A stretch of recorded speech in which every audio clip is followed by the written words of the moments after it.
How much of a mess are Juventus in at the moment, Gab? We're hearing stories, aren't we, that Nedved wants Allegri out, the rest of the board don't agree. It seems like a really bad soap opera at the moment that hasn't got any sort of happy ending.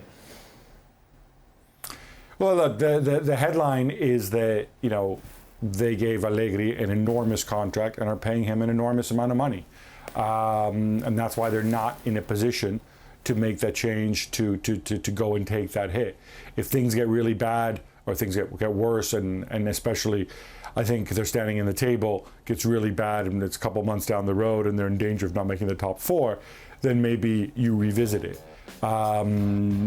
Certainly Allegri was Andrea Agnelli's choice, the president. I think some of the other shareholders, including his cousin, may view things a little bit differently. Right now they've said we're committed to go with Allegri, and let's see where this ends up. You can get into all sorts of conspiracy theories in terms of Agnelli family power struggles and so on, and whether it's a case of giving Andrea Agnelli enough rope that he hangs himself or whatnot. Certainly Allegri right now is very isolated. The fans are very against him. But I think, you know, the next change after Allegri, if Allegri goes, that is when I think you're going to see major changes at Juventus, and, you know, involving probably all the top executives as well as the manager. How much trouble are Juventus in, Don?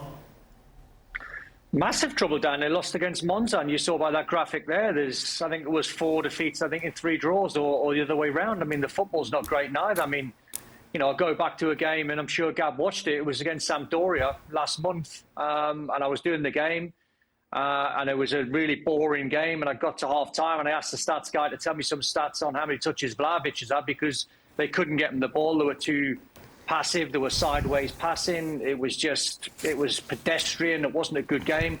Stats guy told me 1 touch, and that was from kickoff. So actually 0 touches in 45 minutes.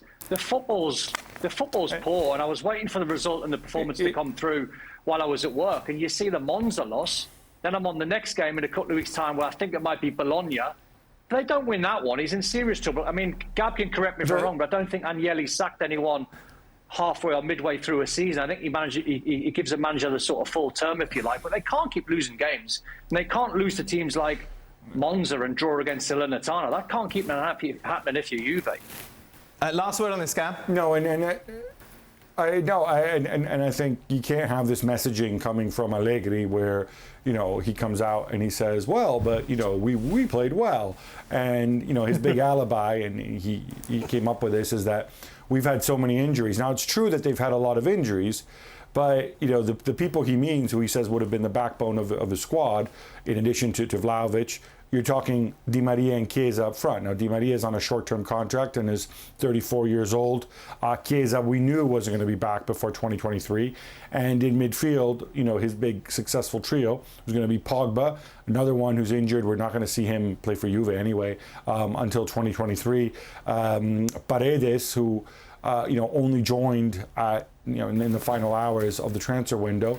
And Adrien Rabiot, who they tried to sell over the summer and who nobody likes. So now, when you give out messaging like that, people start to wonder, what kind of long-term vision do you actually have? Are you actually in touch with what's going on, with what the club are trying to do? And what about all the youngsters that we have from, obviously Locatelli's not that young anymore, but he's an important player, but the likes of Miretti, Fagioli, other kids are getting in there. Kostic, who's not young either, but who they spend a lot of money on. He doesn't feature in Allegri's plan or his hypothetical plan. This is the kind of messaging that turns crowds against you, and by extension against the club as well. Thanks so much for watching ESPN on YouTube, and for more sports highlights and analysis, be sure to download the ESPN app, and for premium content and live streaming, subscribe to ESPN Plus.